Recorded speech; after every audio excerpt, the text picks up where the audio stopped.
മിശിഹായിൽ പ്രിയമുള്ള സഹോദരി സഹോദരന്മാരെ, പ്രിയമക്കളെ, ഈ പ്രഭാതത്തിൽ സങ്കീർത്തനം 37:4 നമ്മൾ എടുക്കാം. Book of Psalms chapter 37 verse 4. കർത്താവിൽ ആനന്ദിക്കുക, അവിടുന്ന് നിന്റെ ആഗ്രഹങ്ങൾ സാധിച്ചു തരും. 1223 ഡിസംബർ മാസത്തിൽ കൊടും മഞ്ഞു വീഴുന്ന സായാഹ്നത്തിൽ ഗ്രേച്ചിയോ മലയിടുക്കിലെ ഗുഹയിൽ വിശുദ്ധ ഫ്രാൻസിസ് അസീസി ധ്യാനിക്കുകയായിരുന്നു. അദ്ദേഹത്തിന്റെ ശിഷ്യനായ ജോൺ ബെലീത്തായും ഒപ്പമുണ്ടായിരുന്നു.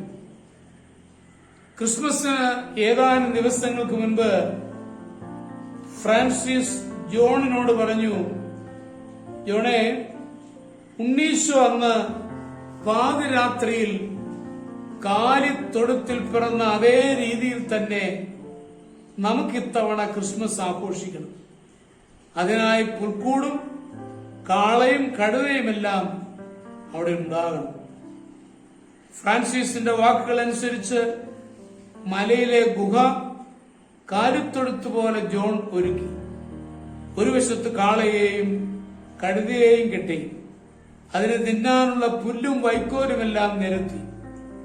ക്രിസ്മസ് രാത്രിയിൽ കത്തിച്ച മെഴുകുതിരികളുമായി ധാരാളം ആളുകൾ അവിടെ എത്തി. രാത്രി പകൽ പോലെ തിളങ്ങി. ഫ്രാൻസിസും സഹോദരന്മാരും ഗുഹയിലെത്തി.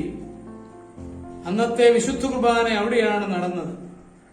ദീപബലിക്കിടയിൽ ഫ്രാൻസിസിന്റെ നാവിൽ തേനിന്റെ മാധുര്യമാണ് അനുഭവപ്പെട്ടത്. അന്ന് രാത്രി മുഴുവൻ അവർ കരോൾ ഗാനങ്ങൾ ആലപിച്ച് അവിടെ തന്നെ കഴിഞ്ഞു. ആഘോഷങ്ങളിൽ വെച്ച് ഏറ്റവും വലുത് ക്രിസ്മസ് ആഘോഷമാണെന്ന് വിശുദ്ധ ഫ്രാൻസിസ് കൂടെ പറയുമായിരുന്നു. അദ്ദേഹം പറഞ്ഞു, ഞാൻ എന്റെ ഈശോയെ അടുത്ത് കാണുകയാണെങ്കിൽ താണ് കേണപേക്ഷിക്കും ക്രിസ്മസ് ദിവസം വഴിനീളെ ധാന്യം വിതരണമെന്ന്. അന്ന് നമ്മുടെ സഹോദര സൃഷ്ടികളായ പക്ഷികൾ വയറു നിറയെ ഭക്ഷിതൃപ്തരാകട്ടെ, കാരണം അവരുടെ ദൈവപുത്രന്റെ ജന്മദിനമാണെന്ന്. ഫ്രാൻസിസിന്റെ പ്രാർത്ഥന ദൈവം സ്വീകരിച്ചു എന്നുള്ളതിന്റെ തെളിവായി ഗ്രേച്ചിയോ മലയിലെ കാലിത്തൊഴുത്തിൽ കിടന്ന പുല്ല് ഭക്ഷിച്ചപ്പോൾ രോഗമുള്ള മൃഗങ്ങൾ സുഖപ്പെട്ടുവെന്ന് ചരിത്രകാരന്മാർ രേഖപ്പെടുത്തിയിട്ടുണ്ട്. അന്നു മുതൽ എല്ലാ വർഷവും കൃബുകൾ ഇതുപോലെ ഒരുക്കി തുടങ്ങി. ഈ ആചാരം അധികം വൈകാതെ ലോകം മുഴുവൻ വ്യാപിക്കുകയും ചെയ്തു.